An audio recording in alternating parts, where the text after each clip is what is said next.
So a Rivian R1T is that new electric pickup that's not the Cybertruck. You probably know what I'm talking about. Dorky front end, looks like a Tacoma.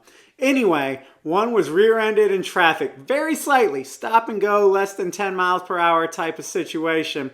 Scuffed the back bumper from the looks of it, maybe popped a little plastic panel piece out of place, and it cost $42,000 to fix the thing.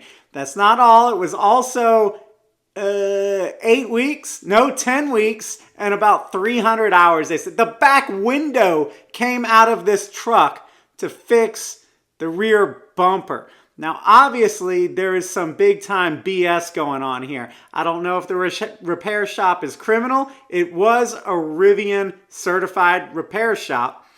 Or does Rivian just absolutely not consider maintenance or serviceability at all in the design of their cars? Is there that little forethought? You see, EVs are different than mechanical cars. With mechanical cars, if they take a hit, it's kind of like a scrape on the knee. You band-aid the damaged part. You fix that region right there. But with the rest of the car, you can take a look at it. It makes sense. You can understand it. You can diagnose it. It probably doesn't need to be addressed. With an EV, it's not like a scrape on the knee. It's like a brain injury. So a slight impact here in the ass end of the car could potentially harm the battery packs.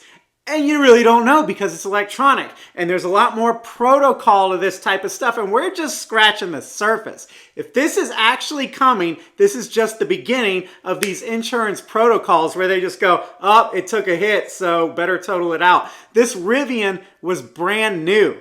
I mean, less than a year old, probably only a few months old. Imagine what happens in 3 years when it's taken that depreciation hit. These things are going to be totaled out left and right, and your big green weenie vehicle is going to be a big, stupid, pointless hunk of shit in a junkyard. It will have used more resources and earth minerals than it ever saved on the emissions side. So we need to think about what we're doing here. We are going down a really stupid path. I know a lot of y'all know that, but some of y'all just ain't getting it.